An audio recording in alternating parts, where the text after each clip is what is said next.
Assalamualaikum warahmatullahi wabarakatuh.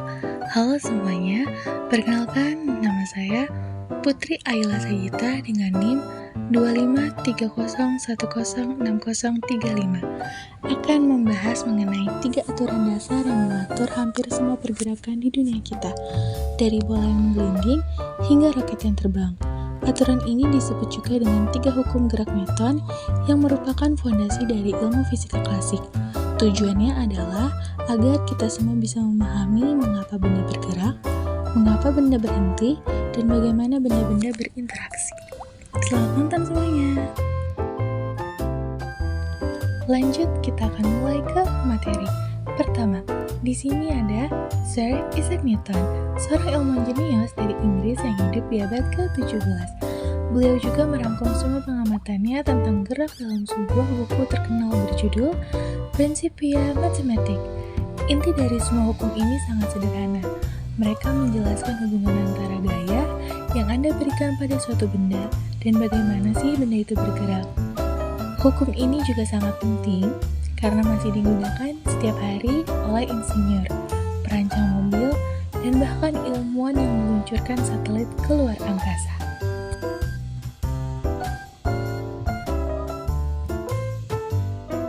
Hukum Newton 1. Di hukum pertama ini sering juga disebut dengan hukum kelembaban atau inersia, yang intinya adalah benda itu melas, benda yang diam. Jika benda diam, ia akan cenderung tetap diam. Benda yang bergerak, jika benda sedang bergerak, ia akan cenderung terus bergerak lurus dengan kecepatan yang sama. Semua ini akan terus terjadi, kecuali ada gaya luar yang datang dan memaksanya berubah. Contohnya di sini adalah bola yang di lantai akan tetap diam sampai ada gaya atau tendangan yang membuatnya bergerak. Yang kedua, mobil yang sedang melaju dengan kecepatan konstan di jalan tol akan tetap bergerak lurus beraturan jika tidak ada gesekan atau hambatan. Alasannya juga sudah sangat jelas ya. Benda mempertahankan keadaan awalnya diam atau bergerak lurus beraturan sampai ada gaya luar yang mengubahnya. Itulah sifat dari inersia. Lanjut ke hukum Newton 2. Di hukum kedua ini adalah hukum yang paling sering kita gunakan karena menjelaskan bagaimana gaya menghasilkan perubahan gerak atau kecepatan. Intinya adalah gaya yang kita berikan akan menentukan seberapa cepat benda itu akan berubah kecepatannya atau berinteraksi. Contohnya adalah mendorong gerobak kosong itu jauh lebih mudah dan gerakannya jauh lebih cepat dibandingkan mendorong gerobak yang penuh. Dan saat kita menendang bola ringan, bola melaju jauh lebih cepat, sedangkan bola berat lebih sulit digerakkan dengan gaya tendangan yang sama. Alasannya, semakin besar gaya, percepatannya juga semakin besar. Dan semakin besar massa, percepatan menjadi semakin kecil. Ini sesuai dengan persamaan di rumus yaitu sigma F sama dengan M dikali A.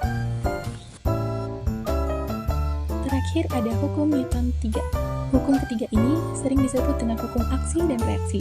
Intinya, tidak ada gaya yang bekerja sendirian.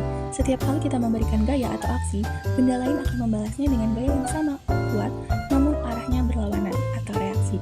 Pasangan gaya aksi dan reaksi ini selalu bekerja pada dua benda yang berbeda, sehingga tidak pernah saling meniadakan. Contohnya adalah, ketika ada bola di lantai, ia akan tetap diam sampai ada gaya atau tendangan yang membuatnya bergerak. Yang kedua, mobil yang sedang melaju dengan kecepatan konstan di jalan tol akan tetap bergerak lurus beraturan jika tidak ada gesekan atau hambatannya. Alasannya, benda mempertahankan keadaan awalnya, diam atau bergerak lurus beraturan sampai ada gaya luar yang mengubahnya. Itulah sifat inersia atau hukum Newton 1. Lalu di sini ada gaya-gaya dalam analisis hukum Newton.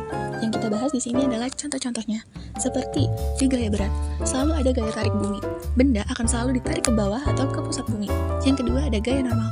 Gaya yang diberikan permukaan seperti lantai atau meja untuk menopang benda. Arahnya selalu tegak lurus di permukaan. Yang ketiga, gaya gesek. Gaya atau pengganggu yang selalu melawan arah gerak atau kecenderungan gerak benda. Inilah yang membuat benda akhirnya berhenti. Dan yang terakhir ada gaya tegangan tali, gaya tarik yang disalurkan melalui tali. Kesimpulan dari materi tadi adalah hukum 1, menjelaskan mengenai kestabilan dan juga kelembaban benda.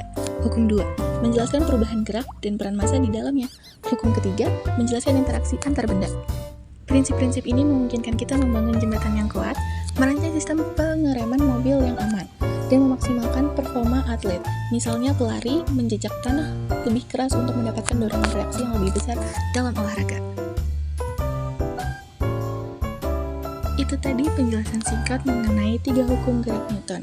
Semoga kita bisa memahami bagaimana gaya dan gerak bekerja di sekitar kita. Terima kasih atas perhatiannya. Wassalamualaikum warahmatullahi wabarakatuh.